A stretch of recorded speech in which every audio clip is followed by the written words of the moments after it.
आपको बता दूं, मतलब मेजोरिटी बच्चे अभी भी मतलब संघर्ष कर रहे हैं। इट्स नॉट इजी कि रोज आप 3 लेक्चर अच्छे से देख ले, फिर पढ़ ले, फिर रिवीजन कर ले, टेस्ट की तैयारी कर ले, सब कुछ कर ले। तो 70% बच्चों का कहीं ना कहीं 60% बच्चों का बैकलॉग चल रहा है। तो मैं एक चीज बताता हूं, सिंपल सी बात, फिर पढ़ाना शुरू करता हूं। ये जो बैकलॉग वाली बात है ना, इसमें जेन्युइन बच्चे मैं मान लेता हूं कि एडमिशन लेट लिया होगा, काउंसलिंग की कराई होगी, कुछ उम्मीदें रहा होगा। बड़ी सिंपल सी बात है बैकलॉग का, बड़ा सिंपल सा बात है, सुन बताता हूं। बड़ा सिंपल सा बात है कि मान लो 10 लेक्चर का बैकलॉग है, 15 लेक्चर का बैकलॉग है, 20 लेक्चर का बैकलॉग है, 30 लेक्चर का बैकलॉग है, सारे सब्जेक्ट मिला के 40 लेक्चर का बैकलॉग है, चल 50 का है, 50 लेक्चर का बैकलॉग है। साइकोलॉजिकली समझना, तुम अपने आप को कमजोर मत समझो, चाहे तुम्हारा कितना भी बैकलॉग हो, और तुम अपने आप को सुपरमैन भी ना समझो कि मेरी इतनी बैकलॉग है और मैं 10 दिन में ना 30 बैकलॉग खत्म कर दूंगा। तुम क्या, तुम और तुम्हारे मास्टर्स मेरे से भी नहीं होगा।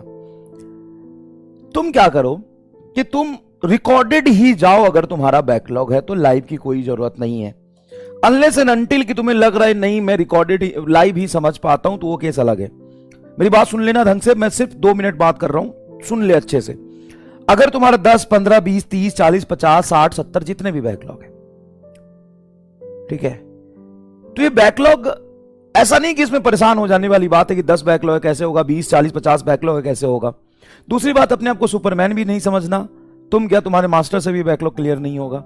मेरी बात सुनो, पहली चीज, अगर तुम्हारा बैकलॉग है तो तुम रिकॉर्डेड ही देखो, कोई मतलब नहीं है लाइव देखने का। लेकिन तुम्हारा यह है कि नहीं मुझे लाइव ही पसंद है, लाइव ही मैं देखूंगा, तो वो केस अलग है, 1-2% बच्चों का होगा।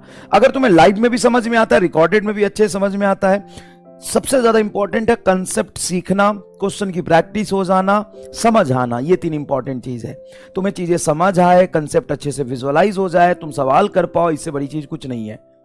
लाइव रिकॉर्डेड से कोई फर्क नहीं पड़ता है। तो आप रिकॉर्डेड लेक्चर ही देखें, लाइव ना देखें। दूसरी बात, आप शेड्यूल को कुछ ऐसे बनाएं कि बैकलॉग 1 महीने में नहीं, 2 महीने में नहीं, 3 महीने में नहीं, पूरे आने वाले 5 या 6 महीने में बैकलॉग कवर करने का प्लान बनाएं। जैसे ही 5 to 6 मंथ में तुम रिकॉर्डेड देख रहे हो तो कोई दिक्कत ही नहीं है, 5 से 6 मंथ में तुम बैकलॉग क्लियर करने का प्लान बना सकते हो। अब 6 मंथ में अगर मैं 10 बैकलॉग को बांटू या 30 बैकलॉग को बांटू तो क्या फर्क पड़ता है? जिसका बैकलॉग है वो और जिसका बैकलॉग है नहीं है, उन दोनों को क्या लगभग सेम ही स्पीड से सेम ही बर्डन लेके पढ़ना है। हाँ, 6 महीने में कितने दिन होते हैं? 180 दिन। 180 दिन में कितने बैकलॉग कवर करने हैं? 30 लेक्चर का, मतलब कुछ भी नहीं। अगर मैं 50-60 लेक्चर का बैकलॉग लेके चलूं, 60 लेक्चर का बैकलॉग है साहब, और मुझे कवर करने मान ले 120 दिन में, जिसमें से संडे भी आएगा, कोई चीज होगी जिसमें क्लास अगर मान ले होता भी है तो थोड़ा रिलैक्स तो मिलेगा ना। 24 घंटे में 2 ही क्लास हुई ना भाई। तो 60 लेक्चर बहुत बड़ा बैकलॉग है, बहुत बड़ा बैकलॉग है। अब वो 60 लेक्चर के बैकलॉग को कवर करने के लिए मैं अगर 5 महीने लूं या 4 महीने भी लूं, 4 महीने ठीक है, 4 महीने ठीक है, अगस्त, सितंबर, अक्टूबर, नवंबर, दिसंबर, 5 महीने ले ले, 150 दिन कितने हुए भाई? 150 दिन कितना हुआ जरा बता। अगर तू आधा लेक्चर भी देख रहा है, आधा से भी कम लेक्चर देख रहा है, तो हो जाएंगे ना कवर। सर इससे तो एक प्रॉब्लम हो जाएगा। क्या सर? इससे तो बैकलॉग बहुत आसानी से क्लियर हो जाएगा। जितना बिना बैकलॉग वाला रफ्तार से पढ़ रहा है उतना ही मुझे स्पीड से पढ़ना होगा। कितना लेक्चर देखना है? आधा लेक्चर देखना है सर, ये तो हो जाएगा। लेकिन हम टेस्ट कैसे देंगे? रिवीजन की क्या भाई? टेस्ट तुम उसी स्पीड से दो ना जितना तुम्हारा कवर होता जा रहा है। 60 लेक्चर पीछे हो तो पीछे वाला टेस्ट दे दो, टेस्ट तो रहता ही है। टेस्ट पेपर का पीडीएफ डाउनलोड करके रख लो, घर पे ओएमआर पे टेस्ट दे लो। अगर तुम करना चाहते हो तो सब कुछ पॉसिबल है। रैंक नहीं आया कोई बात नहीं, नवंबर के बाद रैंक आ जाएगा। लेकिन अगर तुम इस 40 बैकलॉग को या 50 बैकलॉग, 30 बैकलॉग को 1 महीने कर करने की कोशिश करोगे, सब रायता फैल जाएगा, सब रायता फैल जाएगा, कोई फायदा नहीं होगा। समझ गए? सारा रायता फैल जाएगा। तो ध्यान रख कि बैकलॉग पे तू लगा है तो एक्सेसिव लोड मत ले। बैकलॉग को एक टाइम इंटरवल में बांट दे जिससे तुम्हें सफिशिएंट टाइम मिले, लेकिन डिसिप्लिन से उसको धीरे धीरे कवर कर लो। जब तुम नवंबर तक सारी चीजें बैकलॉग कवर कर लोगे और तुम एकदम स्पीड से नॉर्मल कंडीशन पे आ जाओगे दिसंबर तक भी, तो it's not a big deal. It's not a big deal. Tension नहीं लेना भाई, पढ़ना है। टेंशन लेने से आपकी इफिशिएंसी कम होती है और कोई फायदा नहीं होता। खुश रह के पढ़ोगे, इंजॉय करके पढ़ोगे, तुम मजबूरी में मत पढ़ो।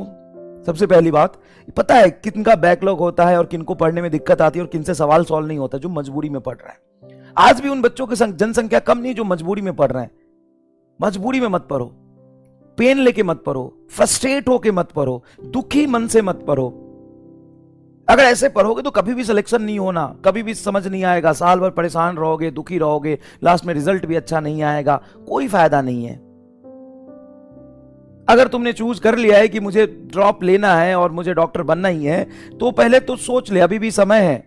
2-3 महीने में कोई दिक्कत नहीं होता। साल भर खराब करने से ज्यादा अच्छा है कि 3 महीने में तुमको अकल आ जाए और तू ये सोच ले कि सच में मुश्किल काम है यार, इस रास्ते पे नहीं चलना।